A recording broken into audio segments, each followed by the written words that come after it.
Gracias, Rómulo. Gracias por recibirnos aquí en Agromin. Un placer estar con como muy lo ha dicho Zaira, un panel de expertos experimentados, gestores del agro, de la minería y del fomento productivo. Y felicitarte, Rómulo, por ese impulso que has dado a este foro de la integración de pensamiento, de idea y de acción Agromin. Muchas gracias, Alfonso. Muchas gracias, Alfonso, Fernando, Gabriel, la doctora Bahamonde, el ingeniero Salazar, todos. La verdad que nosotros nos sentimos realmente muy contentos y también somos afortunados en contar con ustedes para siempre poner nuestro granito de arena al desarrollo del país. Agro y minería son bastiones en este momento de la economía. Este año vamos a batir todos los récords, claro, favorecidos por el efecto de precios y también porque el Perú ha aprendido bastante en competitividad, productividad. Por ejemplo, hasta agosto ya cerramos con más de 55.000 millones en exportaciones. Posiblemente, si de no pasar nada, más o menos debemos estar superando largamente los 80.000 millones en exportaciones. En el caso de la minería, hasta agosto, más o menos un poco más de 55.000 millones. De no mediar algún inconveniente, igual podremos estar llegando a unos 53, 54.000 millones. Quizás más, porque el cobre acaba de subir a alcanzar ya prácticamente más de los $10.000 la tonelada, probablemente a fin de año puede llegar a los $11.000 la tonelada, ¿no? En el caso del oro también llegó a precios nunca vistos, ya pasó hace más de una semana los $4.000, ¿no? Y también la plata por primera vez pasó los $50. En el caso de nuestros productos de agroexportación también nos sentimos beneficiados con nuevos productos, ¿no? Y que con esta ley de 32434 estamos seguros que muchas familias más, especialmente de la sierra, se incorporarán a la cadena agroexportadora. Y obviamente la agricultura da mucho trabajo, eso qué duda cabe. Lo que el Perú necesita es trabajo. Y ahora, no solamente como las dos actividades de la vida, hemos aprendido que todas las actividades económicas están entretejidos, entrelazados, ¿no? Y eso es muy bueno porque también promueve, empuja las otras actividades económicas, ¿no? Pero aún tenemos mucho por desarrollar. Hoy que estamos hablando de computación cuántica, de inteligencia artificial, la verdad que el Perú tiene que avanzar mucho más, tiene que mejorar totalmente la educación, ¿no? Y estamos hablando del STEM, estamos hablando ya realmente de cosas que jamás habíamos visto, ¿no? Yo diario me informo en las mañanas de lo que está pasando, la rivalidad entre las dos grandes potencias y también cómo ya el sorpaso, como dicen, prácticamente la economía china ya en paridad de compra ya lo pasó largamente a los Estados Unidos, ¿no? Y obviamente China es el primer aliado comercial, voy a decir, ¿no? Es el país donde más exportamos y donde más le compramos también, ¿no?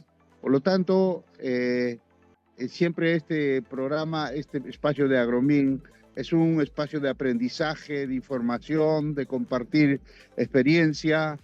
Qué duda cabe del gran esfuerzo que ha hecho Gabriel, el ingeniero Velázquez, más conocido como Pocho, gran amigo, ¿no? Y también la parte legal, a Fernando también, toda la parte social, cuánta experiencia, ¿no? Y también del otro moderador, el ingeniero Salazar, desde el punto de vista empresarial y también la parte legal de la doctora Bamonte. Así que tenemos una noche realmente espectacular, ¿ya? Así que disfrutemos y saludamos a todos nuestros, digamos, a nuestros seguidores, ¿no? Que ahora estamos reaperturando nuevamente Agromin todos los martes a las 8. Bueno, como muy bien lo dijo el ingeniero Rómulo Mucho, eh, don Gabriel Amaro, presidente de AGAP, se ha jugado un partido extraordinario en la promulgación de esta ley 32434 que estamos llamando la nueva ley agraria. Como ustedes saben, la ley de promoción agraria, la 27360, fue anulada, fue eliminada el año 2020 y desde ahí las agroexportaciones peruanas se han frenado. Se frenaron las inversiones y lo hemos visto a Gabriel batallar en mil y un campos comentando que el éxito de este boom que vive el Perú agroexportador se ha logrado solamente con el 5% de las tierras disponibles en nuestro país. Y que el 95% restante, por supuesto, está en manos de la pequeña agricultura, la agricultura familiar, las comunidades, las cooperativas, en donde también tiene que llegar el agromoderno. Esa perseverancia, esa búsqueda constante a través del esfuerzo, la dedicación, la exposición en cuanto foro tuvo que hacerse, nos permitió obtener la promulgación de esta ley hace pocos días, ¿no? Por supuesto está pendiente el reglamento, sin embargo aquellos, como los que estamos aquí presentes, que hemos venido trabajando para que no solamente se restablezcan los incentivos de la anterior ley, sino que se pueda incorporar este nuevo espacio de la pequeña agricultura, la agricultura familiar. En ese sentido, quisiera darle el uso de la palabra a don Gabriel para que nos cuente desde su visión, desde su gestión, cuál ha sido el impacto que él intentaba lograr incorporando, como se ha incorporado estos conceptos para la pequeña agricultura en nuestro país. Bienvenido, Gabriel. Muchas gracias, Alfonso, por tus palabras. Gracias a Rómulo también por la invitación a este espacio tan importante como el espacio de Agromín. Y un gusto estar contigo, Alfonso, con Fernando, con Mario y con tantas personas que desarrollan sus actividades pensando en el país y sobre todo respecto a lo que hablamos, ¿no? En las poblaciones tan vastas del sector agrario, ¿no? Bueno, mira, efectivamente este ha sido un esfuerzo de muchas personas que hemos impulsado desde hace 5 años, poco más de 5 años, desde que nos derogaron la ley de promoción agraria, una ley tan exitosa, quizás una ley más exitosa que ha tenido el país, ¿no? En donde sacó a un sector económico quebrado, junto a otras, evidentemente, políticas de Estado, a un sector agrario quebrado, destruido en la época de la reforma agraria, y que pudo ponerse en parte de este amplio sector agrario al nivel de cualquier país desarrollado, que es la agricultura moderna, ¿no?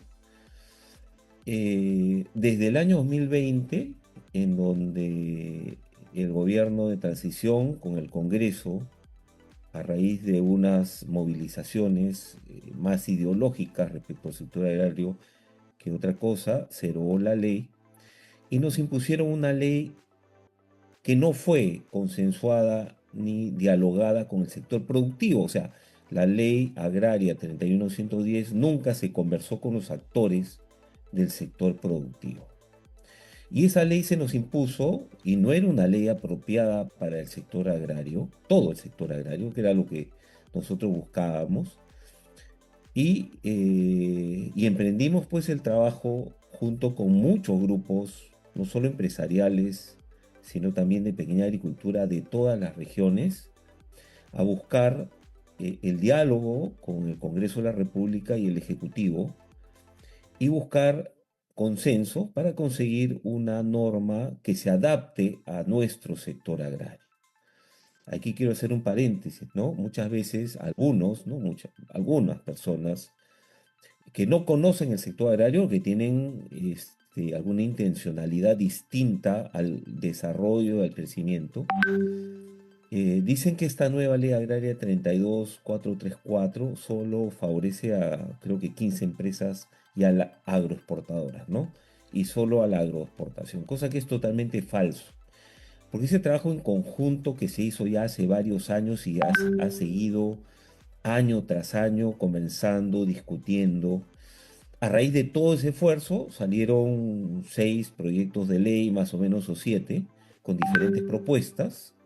en donde el Congreso de la República, en sucesivas sesiones, reuniones en las regiones, con los diferentes actores productivos del sector agrario, en el Congreso de la República, acá en Lima también, lograron sacar el año pasado un dictamen que se aprobó por mayoría en la Comisión Agraria y después se aprobó por mayoría en 2 sesiones del Pleno de la República hasta que el 10 de septiembre se pudo finalmente promulgar por parte del Ejecutivo, ¿no?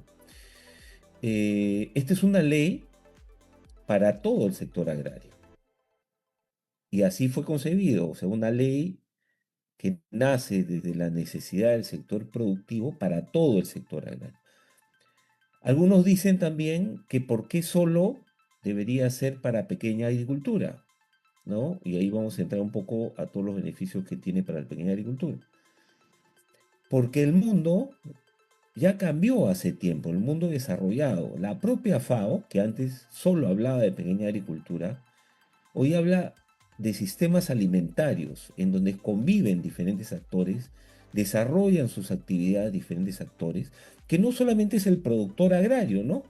Está la academia, está también el sector público, están todos los que intervienen en el desarrollo de industria, de maquinaria, en tema de investigación, evidentemente empresas, pequeña agricultura. O sea, todo ese ecosistema que forma parte del sector agrario, ¿no? En el mundo ya se trata como sistemas alimentarios. El Perú tiene un sistema alimentario, ¿no? Y ese sistema alimentario de los países se conectan con sistemas alimentarios de otros países e intercambian productos, intercambian conocimiento, hacen sinergias esos sistemas alimentarios. No solamente internamente entre el pequeño, mediano, grande, entre el industrial, la academia o el gobierno, lo que fuese, sino también entre sistemas alimentarios y complementa. Mira, una muestra de ello es que durante el COVID, donde paralizaron casi todas las actividades, no paralizó la actividad agraria, evidentemente, pero tampoco paralizó la agroindustria ni paralizó la agroexportación, porque nosotros necesitamos intercambiar alimentos, compramos alimentos donde no somos tan competitivos o nos falta, y vendemos alimentos, alimentos donde tenemos más competitividad o tenemos excedentes, ¿no? Ese es un sistema alimentario y la relación entre sistemas alimentarios. Entonces, por eso la nueva ley agraria tenía que tener esa característica, ¿no? Tenía que ser una ley para todos y, sobre todo, esta nueva ley incorpora una serie de elementos particularmente beneficiosos para la pequeña agricultura que no se habían desarrollado tanto en la ley de promoción agraria que se derogó el 2020, ¿no? Yo voy a nombrar algunos de ellos, ¿no? Por ejemplo, fomenta la asociatividad, tiene un régimen, la pequeña agricultura tributario, más beneficioso que el empresarial o el que vende más de 150 unidades impositivas tributarias. El pequeñito, hasta 30 unidades impositivas no paga renta. El que está entre 30 y 150 unidades impositivas paga 1.5 de renta. Esto se ha ampliado con la nueva ley porque antes era hasta 130 unidades impositivas. Va a haber un fomento a todo lo que es compras del Estado para la producción agraria del pequeño agricultor, ¿no? Mejora el drawback para los modelos asociativos y consorcios, porque ahí se trataba distinto, ¿no? Por ejemplo, cuando uno era un productor que exportaba y pedía el drawback, el tope era 20 millones por cada partida arancelaria, ¿no? Pero cuando estabas tú en una cooperativa, en un consorcio, en un modelo asociativo y exportabas con modelo asociativo, el tope se aplicaba a todos por igual, un solo tope, y no de manera individualizada. Entonces, afectaba el que las asociaciones, las cooperativas, los consorcios crezcan, ¿no? Con mayores socios, ¿no? Tiene temas de formalización de tierras, por ejemplo. Este es un pedido que hacían todos los pequeños productores de todas las regiones, ¿no? Entonces se ha ampliado hasta el 2020 la posibilidad de poder formalizar tu tierra. eh, Entre otros beneficios que tiene la norma, ¿no? Hay un tema de IGB también, de devolución de IGB, que es importante porque recuerda que se compran insumos, etcétera, con IGB en el sector agrario y vende sin IGB, ¿no? El producto fresco, ¿no? Entonces ahí hay un desbalance y el productor es el que asume ese costo, finalmente el consumidor. Entonces se ha hecho más eficiente la cadena productiva, ¿no? Otro tema importante, Gabriel, permíteme, era una vueltita de 5 minutos. allá, Yo quisiera pedirte que pero quiero que enfatices, Gabriel, desde tu fuero interno, desde tu espíritu, ese logro en la incorporación de tantos incentivos hacia el pequeño, ¿no? El resumen, tu satisfacción para el pequeño, que es algo que queremos hacer valer y que se reconozca, porque muchos sectores de la pequeña agricultura, cooperativas, no entienden este logro, no le dan la importancia que requiere. Entonces, yo quería pedirte porque la parte técnica la va a dar la doctora Babón en el próximo video, pero queríamos escucharte a ti, el aporte del gestor Gabriel Amaro para haber incorporado tan intensamente a la pequeña agricultura, esa parte emotiva de Gabriel hacia la pequeña agricultura peruana. mira, el sector agrario, como ustedes bien saben, en su mayoría son pequeños agricultores. Y en su mayoría son pequeños agricultores que están en calidad de una agricultura de subsistencia, con información del INEI del último censo agrario, ¿no? Y la mayoría pobre, no todos evidentemente, y hay un grupo que se ha incorporado a la agricultura moderna. Entonces la ley agraria tenía que tener una serie de elementos para ayudar al Estado peruano a que ese pequeño agricultor salga de ese estatus, de ese estadio de pobreza y de no tener al alcance las posibilidades de entrar a un circuito de agricultura moderna desarrollada. Eso es un poco lo que ha perseguido la norma. Imagínate tú cómo sería el Perú si esos millones de pequeños agricultores que están en un estadio de pobreza pasan a la clase media, generando riqueza en su actividad. Ese ha sido el espíritu de la norma. Me parece fantástico. O Pero sea, no claramente, cómo sería, sino cómo va a ser, ¿no, Gabriel? ¿Cómo va a ser el Perú pero, ahora con esta nueva etapa? evidentemente estamos ya con una norma aprobada, tenemos que trabajar otros elementos que los conversamos en un momento en la siguiente ronda, pero este es un camino, por eso la norma se llama así, ¿no? Se llama Ley que promueve la transformación productiva, competitiva y sostenible de todo el sector agrario hacia una agricultura moderna.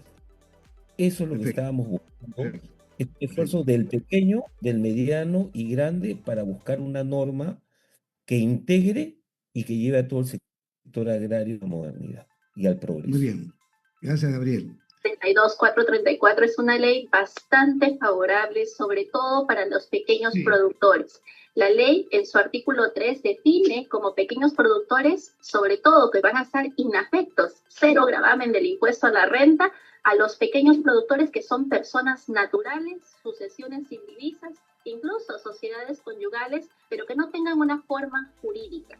Para ellos, que sus ingresos no superen, en este caso, el importe, o para que sean pequeños contribuyentes hasta las 30 UITs o pequeños productores, la norma, la única condición que les pone para que no se graben sus ingresos por sus actividades agropecuarias, que tengan una inscripción en el registro o en el padrón de los productores agrarios. Si es que estas personas, esos agricultores pequeños, se inscriben en el padrón de productores agrarios, van a tener, además del beneficio del impuesto a la renta, algo muy esencial, que es el retorno del IGB. Y esto se entiende porque ahora, si es que va a haber una inafectación, al menos para estos pequeños productores, antes el IGB que pagaban para comprar cualquier producto que estaba inmerso en sus ventas, como son bienes que no están grabados con IGB, porque están en el apéndice 1 de la ley del IGB, pues, ¿qué hacían con ese IGB que pagaban? Lo pasaban como costo-gasto. Ahora en la norma le dicen, no, ese IGB que tú pagas en tus compras, te lo vamos a devolver. y vas a tener allí flujo de dinero. Entonces, la ley es bastante beneficiosa porque lo que busca es incentivar que estos pequeños productores, que además de tener beneficios tributarios, sean capacitados, se unan, se asocien y en esta asociatividad puedan llegar a otros mercados. Se ha criticado mucho de que esto va a generar un forado, pero en verdad yo opino al contrario, yo tengo una opinión totalmente contraria. El propósito de esta ley es beneficiar a los pequeños productores agrarios. Esta cadena que ya forma parte de la agroexportación, en principio la norma prevé que van a tener un crédito si le compran al pequeño productor, ¿no? Dentro de ese crédito, que es una deducción adicional que está prevista en el artículo 14 de esta ley, nos dice de que aquellas empresas que lo que hacen es comprar a los pequeños productores agrarios que estén reconocidos como tales, empadronados en este padrón, van a tener hasta un crédito o una deducción del 25% del valor de los productos que le compren a los pequeños productores agrarios. Por supuesto que este monto pues tiene un límite, ¿no? Que es el 10, que no puede superar el 10% de los montos acreditados con los comprobantes de pago. Pero de por sí ya estas empresas que están formalizadas, que son exportadoras o que están asociadas, van a buscar al pequeño productor agrario para comprarle, para tener un beneficio tributario también ellos. Y este beneficio es que puedan deducir el 25% de lo que les compra. Aquí un poquito que he observado en la norma que es algo contrario, es que hasta el momento la mayor parte de pequeños productores o medianos se asociaban bajo un contrato de consorcio sin contabilidad independiente, ¿no? Los famosos consorcios que prestaban el servicio del empaque y luego iban a grandes mercados. La norma indica de que un pequeño productor no puede entrar a una forma asociativa como un contrato de consorcio sin contabilidad independiente o con contabilidad independiente. Solamente les permite asociarse bajo una asociación sin fines de lucro para comercializar o bajo cooperativa agraria. Pero ya bajo consorcio, el pequeño productor tiene que salir. Así como las grandes empresas van a tener un beneficio de una deducción adicional por comprar a los pequeños agricultores, la ley les crea una obligación y también una garantía de que sus gastos van a ser deducibles. Y es que los nombra como agentes de retención para cada pequeño productor. Mientras sus ingresos no superen las 150 OITs, las empresas grandes van a tener que retenerle ese 1.5%. O si es que ellos se asocian, la asociación les retiene. Si es que venden directamente a la empresa agraria grande, esta empresa agraria va a ser la que va a retener ese 1.5% y se lo va a abonar a la SUNAT. Uno de los grandes problemas que tienen las empresas agrarias muchas veces ha sido acreditar sus costos cuando les compraban a estos pequeños productores, porque o algunos no querían que se les emita liquidaciones de compra por las compras que se les realizaba, ¿no? Porque no tienen comprobante de pago, simplemente no querían brindar sus datos. Y ahora, con esta ley, se va a promover a que estas personas, además, al ser pequeños productores, puedan acceder a crédito y que no van a tener que ellos tributar directamente, sino que la empresa agraria va a coger ese importe de lo que le está pagando, el 1.5 se lo va a abonar a la SUNAT si es que los ingresos superan las 30 OITs hasta las 150 OITs. Se convierte a la empresa agraria en un agente de retención del impuesto a la renta. Si es que estos pequeños productores forman parte de una cooperativa agraria, pues estas cooperativas van a brindarles servicios a estos pequeños agricultores y ellos van a poder tener capacitación. Todas esas transacciones y beneficios que otorga la cooperativa a los cooperativistas, pues no pagan impuestos. Solamente cuando la cooperativa salga a vender a otros mercados y no le venda o no le provea de insumos o de fertilizantes o de plaguicidas a los pequeños productores, todo eso va a estar libre de impuestos y va a fomentar de que al estar asociados puedan crecer, puedan tener también en esta cooperativa una mayor capacitación y puedan producir mejor. La ley, en su artículo 15, señala un beneficio que antes no han tenido los pequeños productores que venden en mercado nacional. Nosotros sabemos que dentro del apéndice 1 de la ley del IGB hay productos que están exonerados, que son aquellos productos que no han tenido transformación. Entonces, ¿qué pasaba? Cuando nosotros comprábamos productos grabados con el IGB que íbamos a incorporar a esta producción de nuestra venta de productos exonerados como mandarinas, naranjas, espárragos, lo que fuera, ese IGB, si no éramos exportadores, no lo podíamos recuperar. solamente lo teníamos que mandar al gasto del impuesto a la renta. Esta ley señala de que aquel pequeño productor que ha incurrido en gastos y que ha pagado ese IGB va a poder solicitarle a la SUNAT que le devuelva el IGB pagado. ¿Por qué? Porque tenemos una inafectación de las primeras 30 UITs, incluso hasta las 150 UITs nos dice, bueno, tienes un IGB que has pagado en tus compras, se te va a devolver ese IGB. No se prevé la devolución del IGB a cualquier sector. En nuestra normativa tributaria solamente se obtiene el retorno del IGB cuando uno es exportador porque el consumo se produce fuera o cuando uno aplica con grandes proyectos de inversión a una recuperación anticipada del IGB. Pero esta norma está preveyendo de que un pequeño productor pueda obtener el retorno del IGB. Y si es que renunció a su exoneración porque antes quería pues usar ese IGB, la norma le dice, incluso puedes presentar dentro de los 3 primeros meses de vigencia de esta norma, es decir, hasta diciembre, que quieres renunciar a tu renuncia del IGB. ¿Para qué? Para que yo, SUNAT, te devuelva el IGB de todas tus compras. Bueno, en el caso del drawback, esta norma también prevé de que este pequeño productor que haya adquirido algún producto que ha venido por importación o incluso de sus propios proveedores o distribuidores que le hayan vendido un producto importado, van a acceder también al beneficio del drawback, cosa que no se preveía para el pequeño productor. Antes se iba ya a la devolución del drawback o a aplicar el beneficio del drawback solamente para los grandes. La ley del impuesto a la renta, dentro de lo que vendría a ser las exoneraciones a las asociaciones sin fines de lucro, se contemplan determinadas asociaciones sin fines de lucro que no pagan impuesto a la renta. Entonces, entiendo, y eso lo tiene que precisar el reglamento, de que estas asociaciones, ¿qué es lo que van a permitir? Van a permitir de que se agrupen un gremio, que son los pequeños productores, y van a vender. Las asociaciones gremiales como tales no pagan impuesto a la renta, es decir, por sus actos de comercialización, 0 impuesto a la renta para la asociación.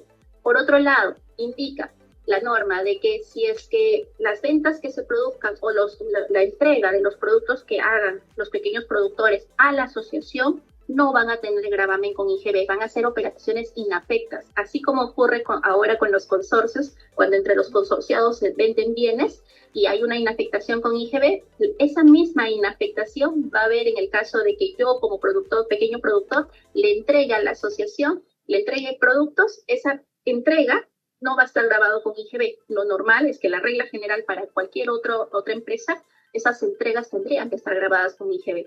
Y la norma establece que no. Si es que pequeño productor, en todas tus relaciones, en todas las ventas que hagas o lo que tú entregues a la asociación en sí, que es la que va a finalmente comercializar, no lo vamos a grabar. Ahora, tendrá que haber también una adecuación de la ley del IGB, ¿no? Para que se pueda reglamentar mejor esto. Dentro de las recomendaciones prácticas aquí está tomar conocimiento de lo que está estableciendo el Ministerio de Agricultura, todavía está pendiente la reglamentación, registrarnos como pequeños productores, que es lo primero. Una vez que hagamos ese registro, hay que verificar nuestros ingresos, definir si es que estamos todavía dentro de la inafectación. Hay un límite que pone la norma. La norma nos dice, tú vas a estar beneficiado de esta ley siempre que más del 80% de tus ingresos por tu actividad principal, que es agropecuaria, vas a tener el beneficio del 15% de la tasa si eres una empresa agrícola grande o agropecuaria grande, o vas a tener la inafectación. Pero si es que tú tienes otro tipo de ingresos distintos, y que esto supera más del 20%, vas a perder el beneficio. Entonces, ¿qué es lo que se recomienda? Si es que este pequeño productor va a tener otro tipo de ingresos que salen de estos beneficios, vamos a tener que constituir otra empresa o que lo hagan a través de otras personas, porque si no perderían ese beneficio. Estar verificando siempre sus ingresos, definir si es que sus rentas están inafectas, van a tener que verificar las retenciones que les están efectuando, porque estas retenciones fungen como créditos para pagar menos impuesto a la renta. De todas maneras, van a tener un gran beneficio, que es aprovechar esos pagos a cuenta para las grandes empresas que sí van a estar grabadas, que son bastante beneficiosos porque son pequeñitos. Además, no, tienen la opción de verificar si es que se han registrado en el registro de entidades exoneradas del IGB, porque muchos agricultores, ¿qué es lo que hacían? Decían, bueno, mis productos están exonerados, pero yo no puedo utilizar el crédito fiscal de mis compras, porque yo no puedo solicitar la devolución del IGB si es que no vendo al exterior. Entonces, muchos renunciaron a esa exoneración para poder utilizar ese crédito fiscal. Esta norma les permite inscribir o que vuelvan a gozar de esta exoneración del IGB a fin de que puedan solicitar esa devolución. Entonces, sí, y van a aprobar un formulario para la doble renuncia a este IGB. Fantástico. Bueno, como ven, esta norma tiene pues una serie de mecanismos promotores, innovadores que antes no las conocíamos para el sector.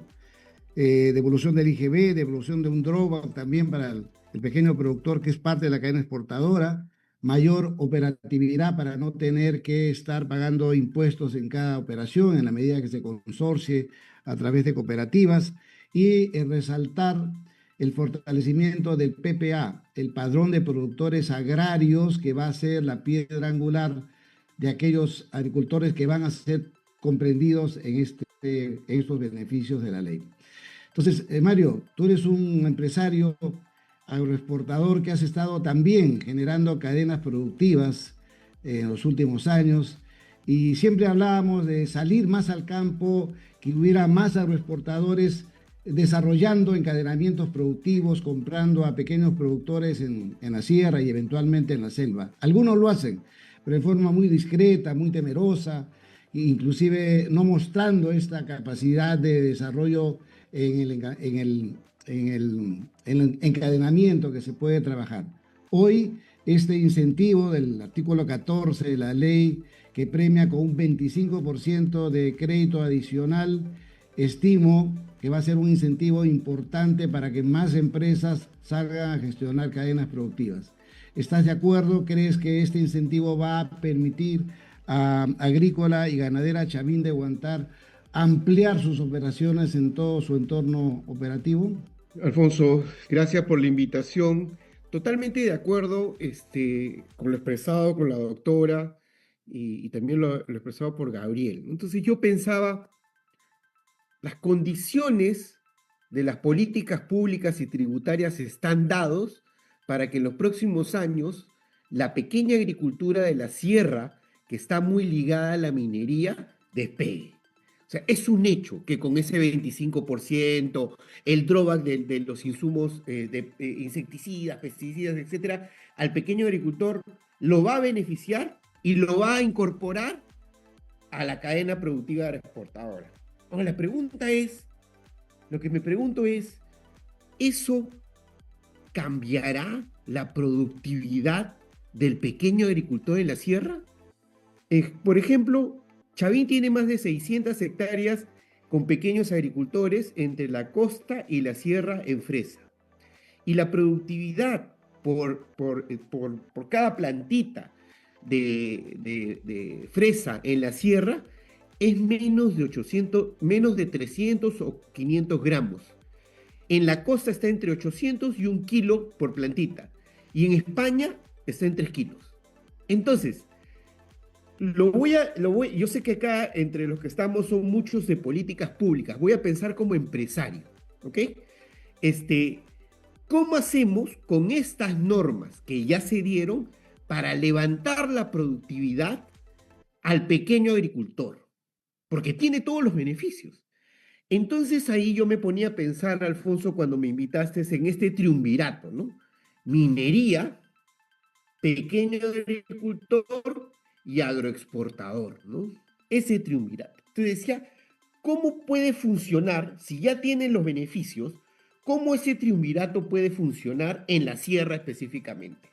¿Para qué? Para aumentar la productividad del pequeño agricultor, ¿ok?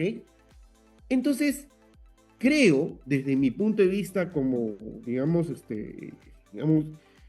hombre de negocio metido en estos temas, que hay un camino y hay un modelo de negocio que deberíamos incentivar. ¿Y cuál es? El que tiene que ver con invernaderos. O sea, el milagro del arándano se da porque se está haciendo una agricultura casi hidropónica. En ese envase ya no lo estamos poniendo en la tierra, sino lo estamos poniendo en un envase y lo estamos poniendo en la planta ahí. ¿Cómo hacemos en la sierra, donde hay pequeñas extensiones agrícolas, pero que necesitan alta productividad y bajo costo? Y la única forma, como yo veo, es que existan invernaderos. Invernaderos, ojo, como los que hay en España. En España hay 71.000 hectáreas de invernaderos. Claro, para un pequeño agricultor poner una infraestructura de invernaderos, pues es un montón de plata, ¿no? Estamos hablando de $500,000, $800,000 para 2, 3 hectáreas y que te produzcan como si fuesen 15 hectáreas. Entonces, ¿quién tiene que incorporar eso? Creo, y lo estoy diciendo como hombre de negocios, creo que la minería calza perfecto para sus programas de responsabilidad social en la sierra. Si la minería construye en toda la sierra infraestructura de invernaderos para nosotros meter al pequeño agricultor y que se modernice de verdad y que no haga lo mismo de siempre con incentivos tributarios, sino que se modernice, dándole a la minería agua limpia, el agroexportador capital de trabajo y enseñando al agricultor cómo manejar los invernaderos tecnológicamente. Sostenibilidad en agua, control climático, eficiencia energética, menos agua, una infinidad de beneficios.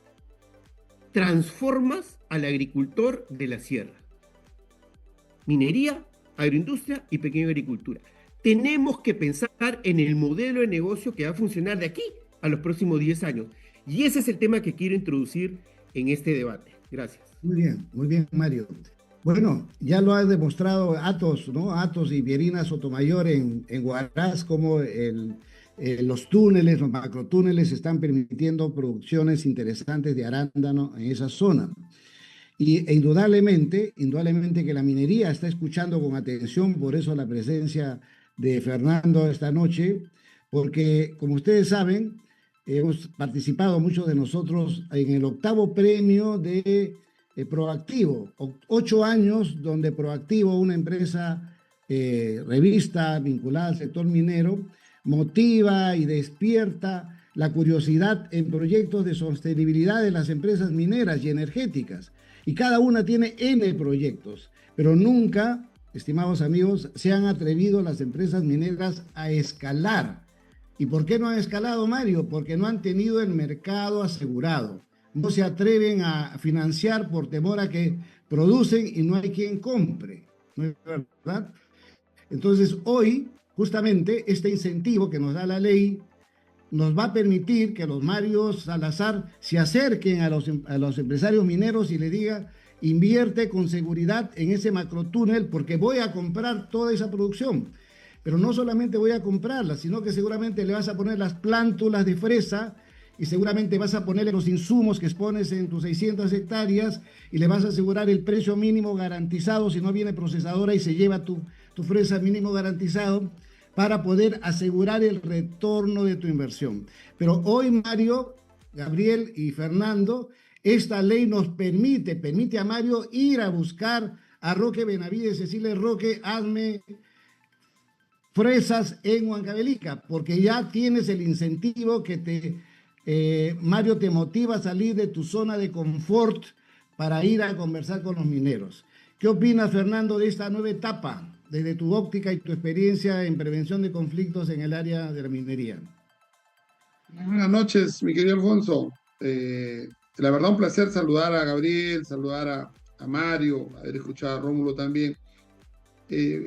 Pocas personas, a veces yo tengo un poco más de exposición en el mundo minero, ya 15 años y tanto, pero he tenido un tránsito por el sector agrario. Me tocó en el año 2008, 7 con Chiquitín, 8 con Ismael, 9 con Leighton, acompañar este proceso de los decretos supremos que dieron paso al acondicionamiento del Perú del TLC, muchos de los cuales implicaban justamente un conjunto de normas promotoras para el sector agrario y todo el tema agroexportador, y sacar adelante la reglamentación de la ley de aguas, que está estancada casi 14, 15 años muy complejo con mucho diálogo con las juntas de usuarios.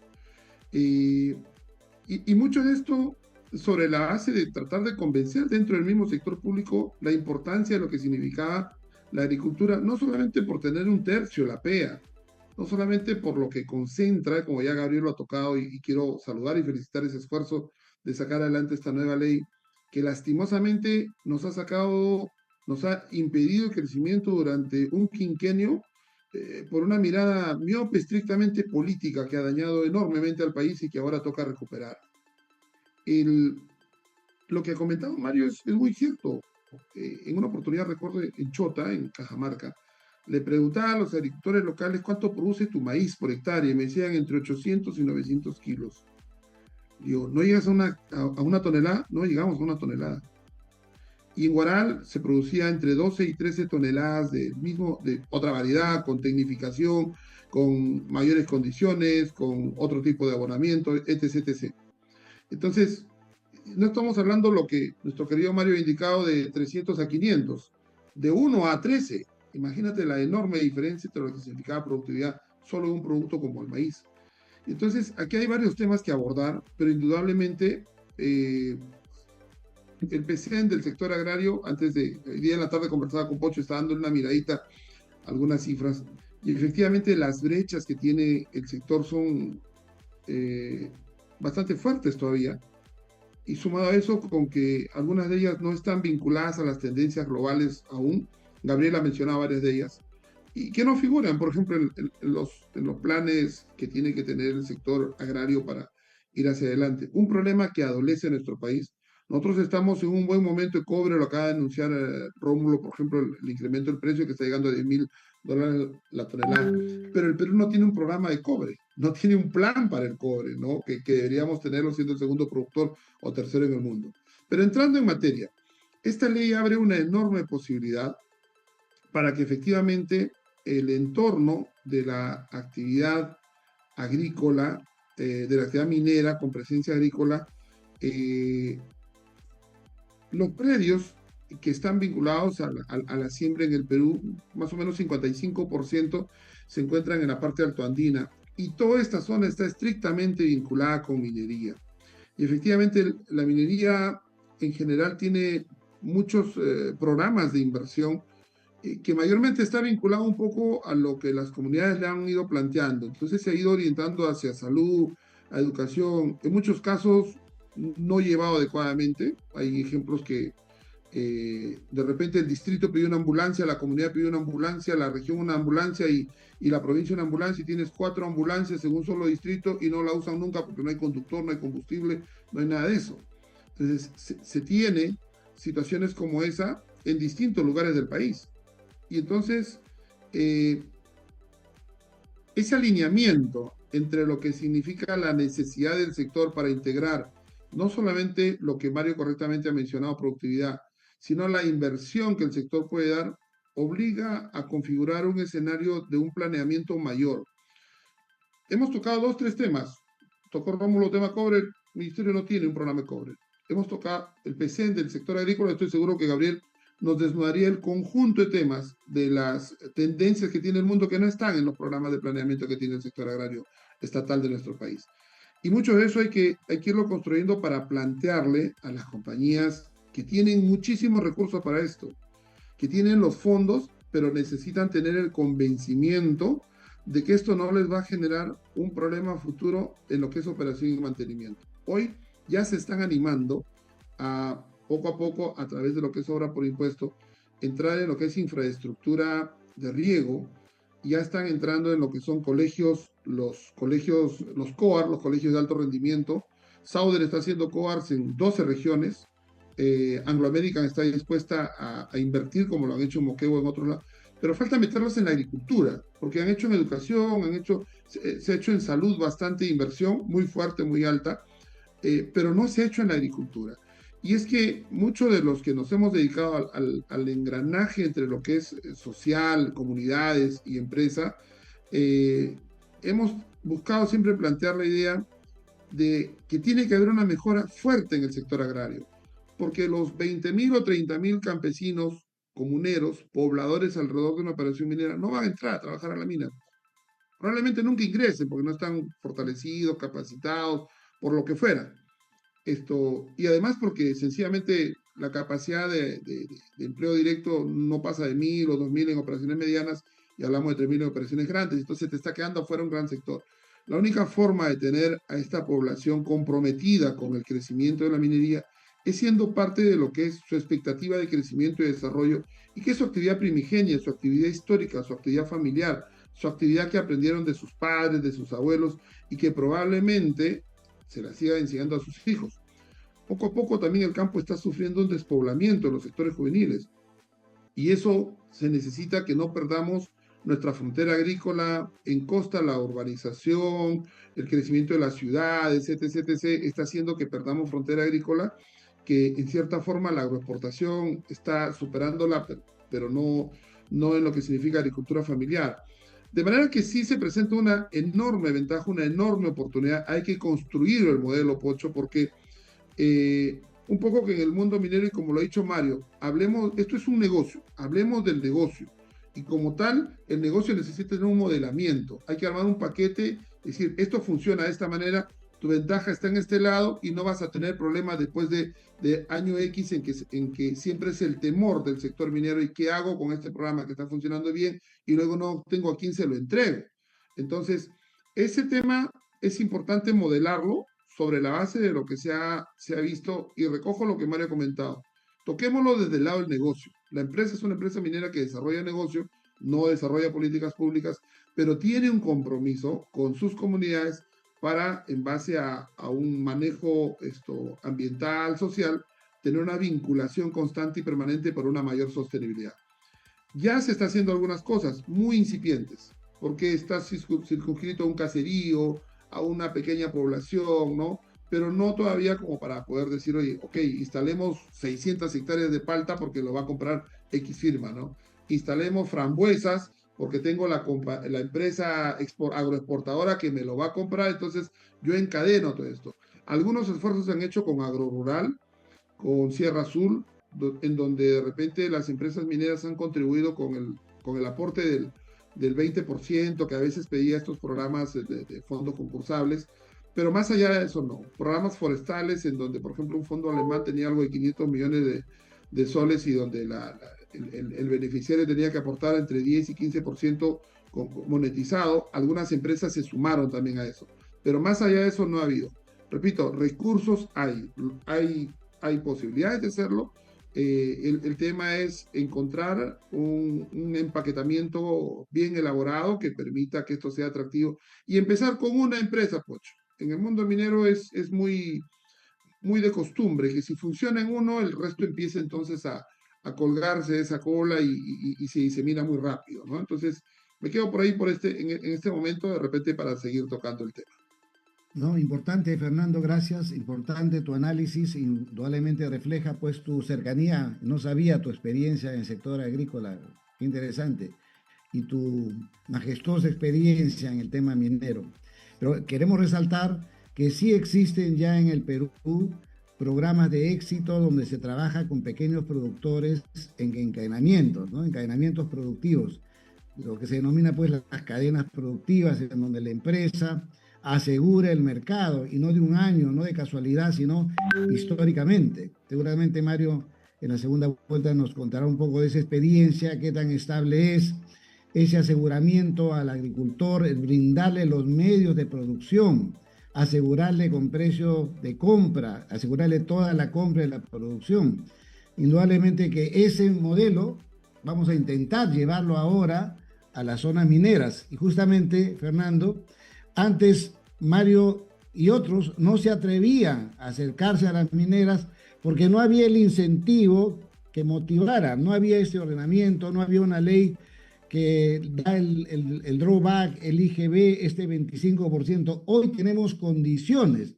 Además, como muy bien lo dijo la doctora Bahamonde, hay todo un encadenamiento motivador para ir de forma ordenada, transparente y eficiente a trabajar con el pequeño agricultor. Sin embargo, Fernando, nos planteas un desafío interesante.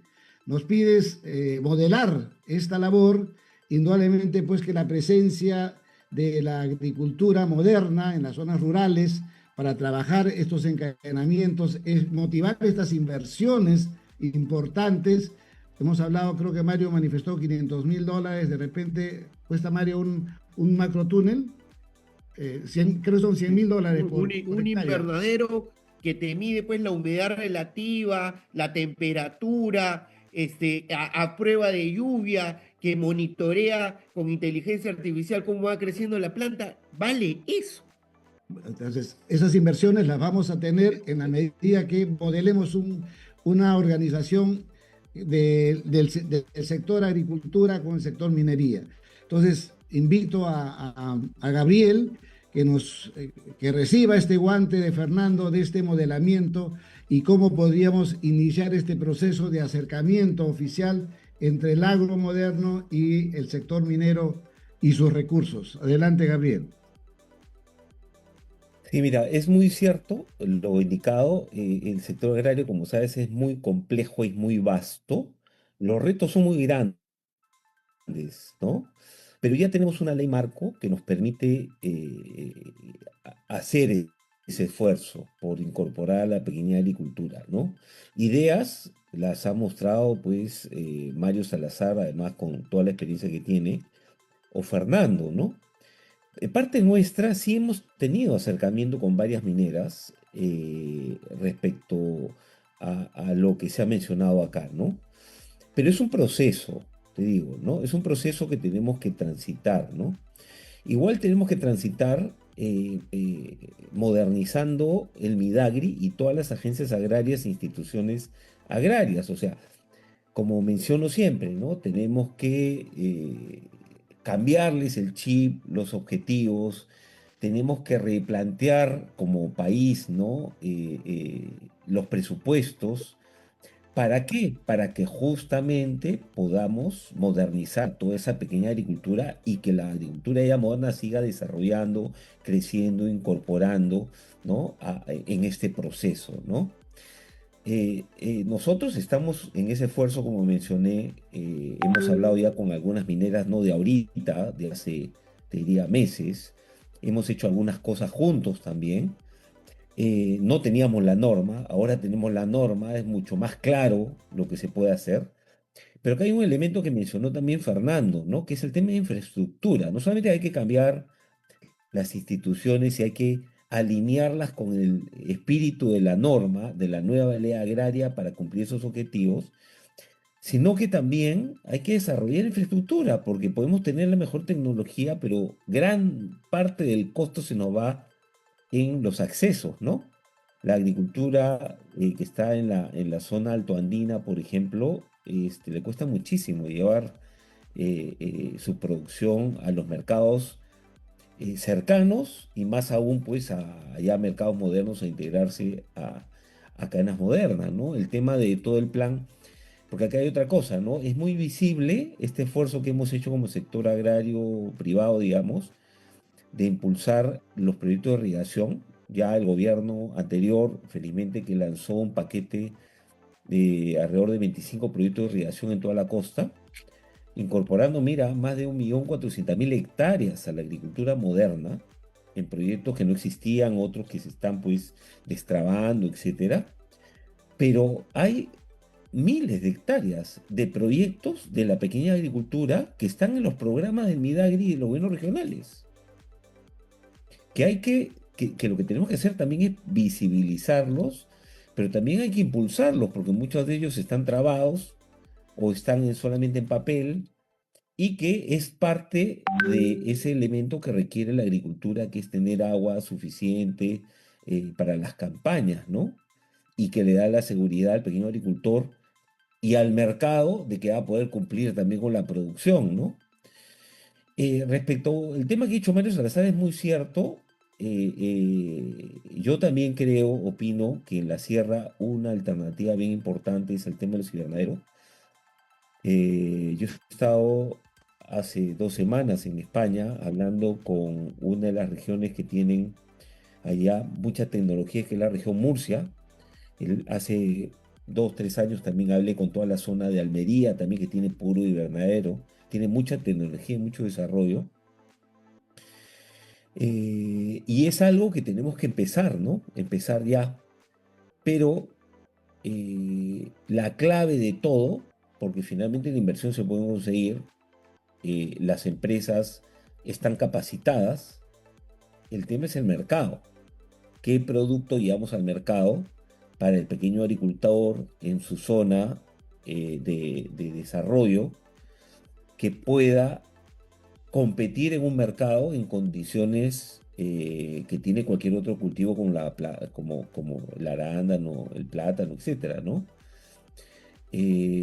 Así que son elementos que tenemos que desarrollar, que tenemos que complementar, que tenemos que trabajar en paralelo y tenemos que trabajar muy de la mano con el Midagri para hacer esas transformaciones, ¿no? Parte de esa agenda es la que tenemos en AGA. Lamentablemente inestabilidad política es un lastre que venimos arrastrando hace 8 años y que nos atrasa, pero yo estoy seguro que con el gabinete que acaban de nombrar vamos a poder no empezar de cero, sino a seguir construyendo sobre lo que ya se avanzó, que con el ministro Ángel Manero, la verdad, se avanzó bastante, ¿no? Respecto al periodo anterior. Muy bien. Entonces, sí hay interés. Acá nos comenta Gabriel, ha tenido acercamiento a algunas empresas mineras. El tema es el mercado, la inseguridad de qué productos llevar al sector andino, a las zonas de las mineras. Justamente la iniciativa del sector empresarial es determinante, pues más allá del MINAJ, yo más bien pensaría que la audacia y el entusiasmo y la experiencia que puede traer el privado de afuera, Gabriel, va a ser interesantísimo. A veces yo comento que si es que hubiera pasado el arándano por el MINAJ, de repente todavía no se hubieran animado a soltar el desarrollo de lo que hemos logrado, porque hay mucha demora, mucha lentitud en algunas decisiones, pero sin embargo, sí hay que trabajar de la mano con nuestras autoridades para poder acelerar este proceso. Mario, entonces, ese alineamiento, esa definición de un paquete, de un grupo de productos que podríamos llevar a la zona rural, ya la tienes visualizada. ¿Podrías comentar algunos productos que te gustaría prospectar en estas zonas? Frambuesa, todos los berries yo creo que son válidos, ¿no? Pero también, ojo, no hay que perder de vista estos pequeños invernaderos. Pueden ser, digamos, porque ojo, van a ser productos casi orgánicos, ¿no? Porque van a estar libres de pesticidas. Y un gran problema que tenemos en el mercado nacional es que muchos de los productos que entran de los pequeños agricultores y la agricultura familiar está con altos límites de pesticidas, ¿no? Entonces, sucede que estos invernaderos pueden estar al costado de grandes ciudades, Cusco, Arequipa, etcétera, y también abastecer al mercado nacional, ¿no? Donde también los precios son interesantes. No todo significa agroexportación, sino también existen momentos donde hay productos como lechugas, berries, etcétera, que pueden ir al mercado nacional a buenos precios. Entonces, tenemos que visualizar el agro en su integridad, mercado nacional y exportación. Y yo creo que los invernaderos es el camino, ¿no? Importante lo que anotó Gabriel, ¿no? De infraestructura para traer los productos a la costa, pero también tenemos muchas ciudades desarrolladas en la sierra, ¿no? Y yo diría, aquí hay algo interesante para la minería, ¿no? El agua de la minería puede ser utilizada para estos invernaderos, ¿no? Y con eso sería un golazo, ¿no? Porque le das esa economía circular, ¿no? Porque se tiene concepto de la minería, bota agua contaminada, ¿no? Pero si el agua de la minera fuese a estos invernaderos, entonces sería pues un golazo para la imagen de las mineras, ¿no? Ahora, el gran riesgo que tenemos es la minería informal, que está contaminando pues todos nuestros productos, y ahí ese es un reto en los próximos 10 años. Por eso que es urgente formalizar el sector y hacer ese triunvirato pequeño agricultor, minería formal y agroindustria y agroexportación. Es importante porque eso puede cambiar al sector en la sierra. Muy bien.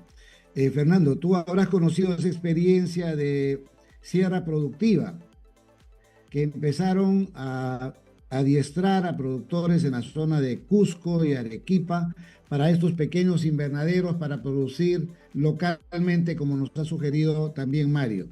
Esta experiencia podría masificarse, podría escalarse para tratar de reducir un poco los costos de inversión, porque claro, nos gustaría tener una sierra con estos Rolls Royce de la modernidad que nos ha descrito ahora Mario, pero que se hace un poco difícil en una primera etapa de mejora en esta relación agrominería.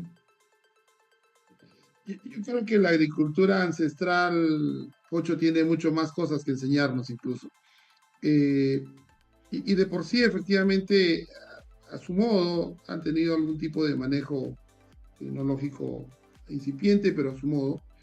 Pero sí se requiere un esfuerzo mayor en su conjunto, como lo mencionaba Gabriel. O sea, las cifras del sector por el descuido político que ha habido en general. Yo estoy ya casi 8 o 9 años fuera del sector público y veo que las condiciones siempre son bastante complejas. O sea, mencionábamos ya que hace 5 o 6 años se está tratando de ver brechas, cómo hacer estos cierres de brecha en distintos sectores. Y se toca pues tecnificación de superficie agrícola y la cifra nos lleva a que apenas un 10-12% de la superficie agrícola del país cuenta con algún elemento de tecnificación. La asistencia técnica, el proceso lastimosamente de descentralización, lejos de ayudar, ha complicado muchísimo porque si anteriormente había un ministerio hace 20 años que por lo menos llegaba a algunas zonas, hoy a partir de las regiones prácticamente es un tema casi abandonado. Entonces, la asistencia técnica está apenas bordeando el 20-23%, cuando esto ha tenido un enorme retroceso. O sea, el agricultor va avanzando a su modo, a tientas, ¿no? No hay posibilidades que haya una mejora, por ejemplo, de infraestructura para que haya un acondicionamiento de recarga hídrica, ¿no? Esto igual, la brecha es del 90 y tanto por ciento. Y así uno va revisando las distintas cifras y entonces se encuentra con que el esfuerzo que tiene que hacerse va a tener que ser siempre mucho mayor.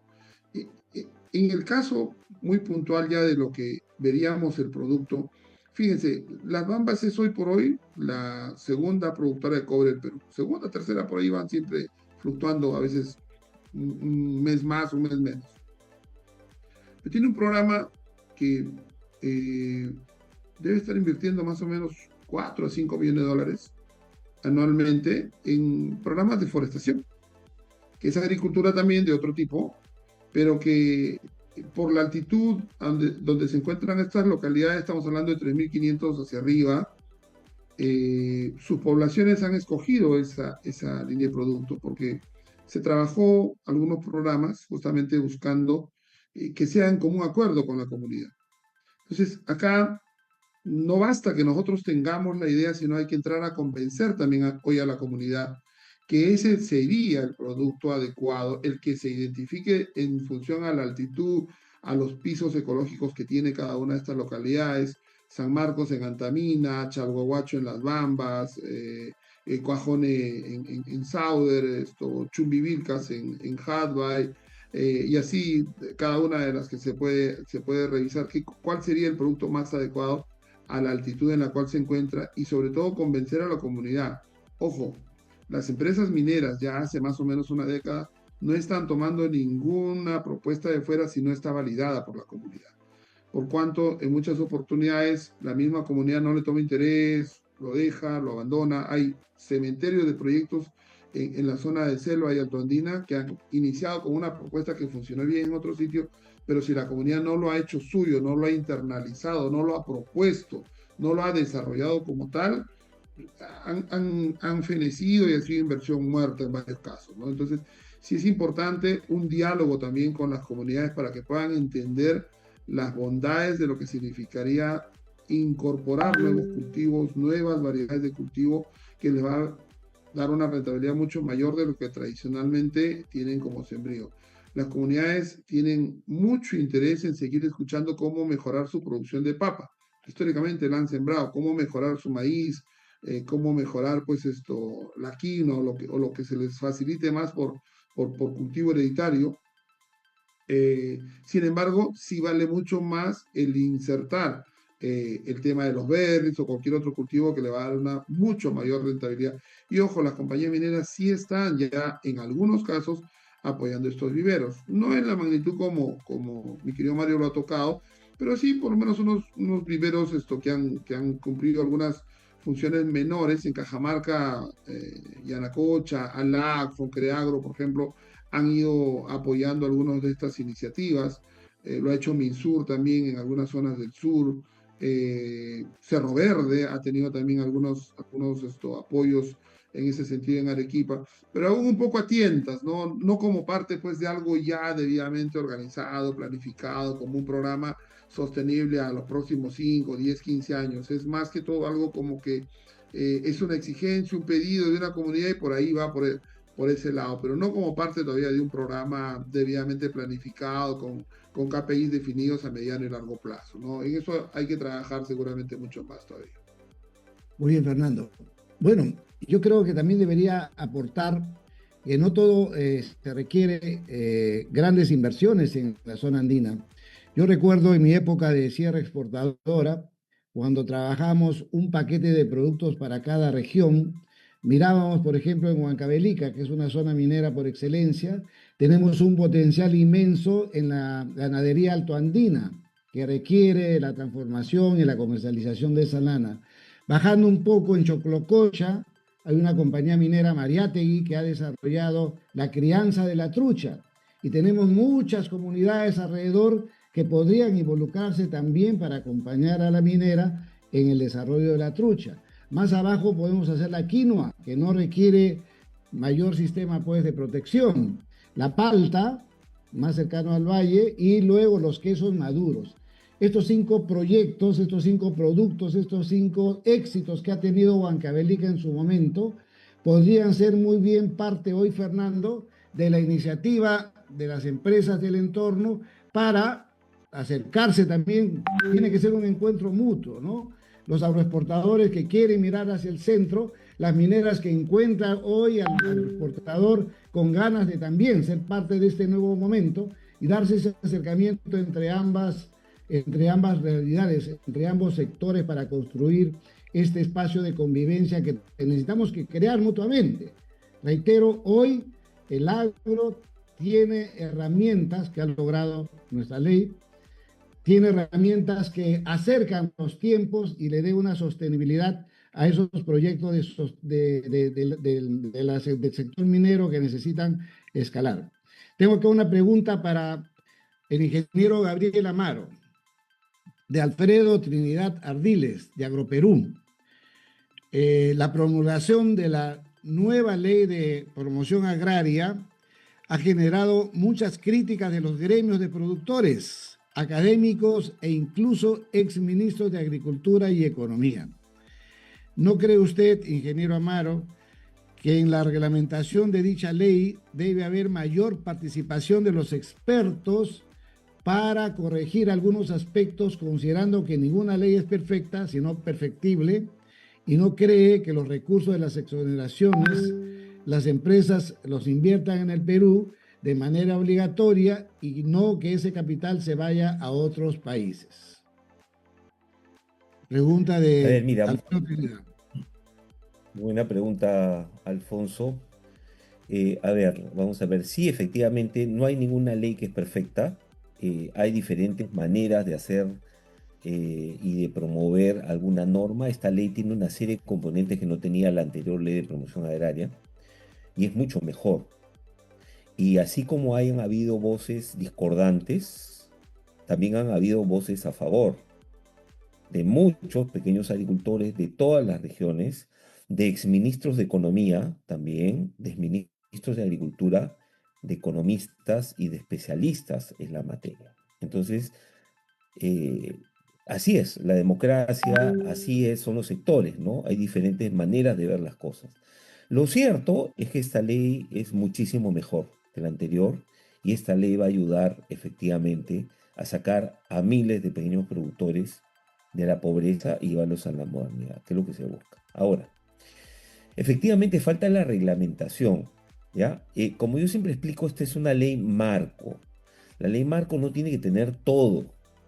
Y claro, hay grupos que se quejan porque no tiene uno, dos y tres, pero una ley no puede tener todo, pues es una ley marco. Y la reglamentación, por otro lado, no puede cambiar el sentido de la ley. Simplemente te da el procedimiento por el cual la tienes que aplicar, ¿no? Entonces, efectivamente hay grupos que tienen mayores necesidades y que tienen que tener mejoras en otras normativas. Por ejemplo, la ley de cooperativas. Se tiene que mejorar la ley de cooperativas. El reglamento ya tiene varios problemas, el reglamento. Hay que mejorar la ley de cooperativas, el reglamento, hay que alinearlas a esta ley marco para acelerar más el proceso de mejora de la pequeña agricultura. La ley de la agricultura familiar, hay que mejorarla también. Yo estoy poniendo dos ejemplos de varios, ¿no? Efectivamente, el ministro de Agricultura saliente hace pocos días sacó un decreto en donde formaba una comisión de varias instituciones o áreas del Midagri para hacer la propuesta de reglamento. Y podía también convocar expertos, organizaciones o lo que fuese, ¿no? Ese es el espacio en donde pueden hacer sus aportes. Nosotros también vamos a hacer nuestros aportes, ¿no? Estamos esperando que el nuevo ministro que ya se le nombró reciba el Ministerio de Agricultura y que comience a hacer gestión para también acercarnos y hacer nuestros aportes a reglamento, ya que la norma requiere también algunas precisiones, ¿no? Como te digo, como te dije al comienzo, esto viene de 6 proyectos de ley, por lo menos de bancadas de diferente tendencia política, en la cual en la Comisión Agraria, donde están reflejadas las bancadas, sacaron un texto. Ese es el que se aprobó, ¿no? Y evidentemente hay que trabajar para seguir mejorando la política pública agraria. Este es un elemento. Son muchos elementos que requerimos todavía trabajar, ¿no? Y como bien dice, aquellos grupos que tienen opiniones distintas y que creen que, con toda razón además, ¿no?, que se debe fortalecer una u otra área del sector agrario, tienen que hacer sus aportes, porque no solamente es decir esto está mal, sino que decir esto está mal y debería, y te traigo una propuesta para mejorar aquello que está mal, ¿no? Por otro lado, si nosotros tenemos el mejor clima de negocios en el sector agrario, la inversión no se va a ir, por el contrario, va a seguir creciendo. Y la pobreza se va a reducir como pasó con la ley de promoción agraria. Y la anemia va a disminuir y el desempleo va a disminuir. Entonces, eso es lo que se está buscando con esta nueva ley agraria. Tenemos que trabajar unidos, tenemos que trabajar sin ideologías. El sector agrario no se puede manejar con populismos ni con ideologías. Es un sector económico, productivo y técnico que aporta al país y aporta a los ciudadanos y genera riqueza. De esa manera se tiene que ver el sector agrario. Todo lo demás es populismo. Entonces trabajemos unidos, todo el sector agrario, pequeño, mediano y grande, hagamos aportes y busquemos lo mejor de manera equilibrada para sacar al sector agrario adelante. Muy bien, lindo mensaje, Gabriel. Bueno, una pregunta final, tanto para Mario como para Fernando. Es de Flavio Enrique Álvaro Moreira. La nueva ley agraria da un buen marco al futuro de la agricultura familiar. Tiene muchos faros prendidos, como son los incentivos y los actores, y busca llegar a dar luz a esta tan esperada agricultura familiar. Pero como alguna vez escuché, podrás tener todos los faros prendidos, pero si el último que conecta con las comunidades no prende, no llegará la luz. La pregunta es, ¿quién es este último faro? ¿Los extensionistas, los líderes, los gremios, los técnicos del campo? ¿Es la academia? Esa es la gran pregunta que nos pide Álvaro responder. ¿Cuál es el último faro que podría no prender y parar este hermoso momento que vive la agricultura peruana. Adelante, Mario.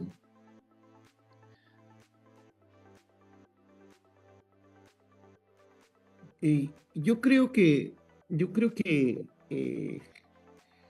y Fernando lo mencionó, hay gente que está saliendo del campo, ¿no? Entonces, eh, yo creo que el perfil del pequeño agricultor y de agricultura familiar en los próximos 10 años, una vez que se formalice y comience a reclamar su IGB, comience a conectarse con las agroexportadoras y comience a entender ese capital humano que ahora no tiene, digamos, un nivel que lo lleve a una alta productividad, ese es el último faro. Si nosotros hacemos que el pequeño agricultor de la agricultura familiar sienta que integrarse formalmente en una cadena productiva lo hace aprender más, producir más y mejorar la economía de su familia y la de ellos, y decir, ese producto que está afuera, yo soy parte de esa cadena. Si se prende ese último faro, hasta sus hijos van a querer regresar al campo para seguir integrando. Pero mientras el agricultor sienta que no es parte de esta cadena, entonces no, siempre lo va a rechazar, lo va a mirar con desconfianza. Entonces, ese es el último faro que cuando veamos un agricultor alegre, contento, moderno y que te hable de cosas como las que hablamos nosotros de productividad, costo bajo, cero pesticidas, etcétera, entonces ahí está, llegamos, ¿no? Muy bien, lindo mensaje. Que los hijos quieran volver al terruño. Gran mensaje, Mario. Fernando, ¿cuál es tu visión de estos faros? Sí, muy interesante la pregunta de quién la ha planteado. Y efectivamente, recogiendo en parte de lo que Mario ha manifestado, también igual Gabriel, nosotros tenemos nuestro país, pues en Perú cabe 2 veces Centroamérica, tan diverso, tan extenso y tan disímil como para poder encontrar un criterio integrador, unificador. Nuestros agricultores pueden tener desde el 10-15% de educación primaria que tiene a la justa nuestro poblador, a veces agricultura en la zona altoandina, a diferencia del de costa que tiene entre 10 y 12% pues, de educación superior completa. Entonces, ¿cómo abordamos el proceso de diálogo con cada uno de ellos si no tenemos un símil en ese sentido? Entonces, la pregunta es muy buena en el sentido de cuál es el último reflector, lo que más debemos cuidar. Yo creo que son muchos dependiendo del lugar en donde debemos verlo. El sitio en donde estemos focalizando nuestra mirada. Puntualmente la parte altoandina sí requiere una atención muy especial. Esta norma, como lo ha expresado Gabriel, abre muchísimas puertas, muchísimas oportunidades, muchas ventanas. No está todo resuelto, por supuesto, pero es un gran camino, sobre todo para poder volver a hacer atractiva la tierra a los jóvenes que hoy están abandonándola. Y cierro con lo que ha dicho correctamente Mario. ¿Cómo hacer que los hijos vuelvan a la actividad de los padres? Los chicos quieren ir a la ciudad, los chicos quieren estudiar una carrera, los chicos quieren tener un negocio, se están incorporando a servicios, están vendiendo su tierra para venirse a vivir pues a un asentamiento humano, a la costa. Entonces, ¿cómo hacer para que en verdad conectemos con ellos y con todos los actores, sea la academia, sea la empresa, sea el productor, sea el acopiador, el comprador, toda aquella cadena que se incluye en la agricultura, sumemos a que ese último reflector siempre esté prendido, ¿no? Muy bien. Bueno, yo recuerdo que cuando salió la primera aprobación de la ley, te llamé, Gabriel, ¿recuerdas? Te llamé una noche y me devolviste la llamada. Te llamé para agradecer en nombre de tantos empresarios que creemos en la inclusión productiva, que creemos en la integración, el poder contribuir a reducir la pobreza, que es una realidad en el Perú. 29% oficial, 10% en el umbral, estás hablando de 40% de peruanos que vivimos en pobreza. Tenemos que trabajar enfocados en ese espacio. ¿Por qué fracasan las naciones? Dice un libro. porque no se crean instituciones inclusivas, solamente extractivas. Eso está cambiando en el Perú. Y nosotros hoy día estamos generando ese cambio, esa visión compartida, ese nuevo tiempo en el Perú. Yo creo que coincidimos finalmente que gracias a esta ley que nos da nuevos incentivos, nuevos mecanismos atractivos, motivación, se va a iniciar, es mi pensamiento, un proceso de mirar, salir de nuestra zona de confort, ¿cierto? Salir de nuestro fondo, de nuestro espacio, nuestra fábrica, y vamos a comenzar a mirar las zonas rurales para acercarnos a buscar a qué productores empadronados en el PPA puedo contratar, unir, hacer una siembra por contrato, un valor compartido. Entonces, desde el mar, desde la costa, hacia el centro, hacia la sierra, donde está concentrada la mayor pobreza. Y desde la montaña, desde las zonas mineras, donde está la riqueza, los recursos también.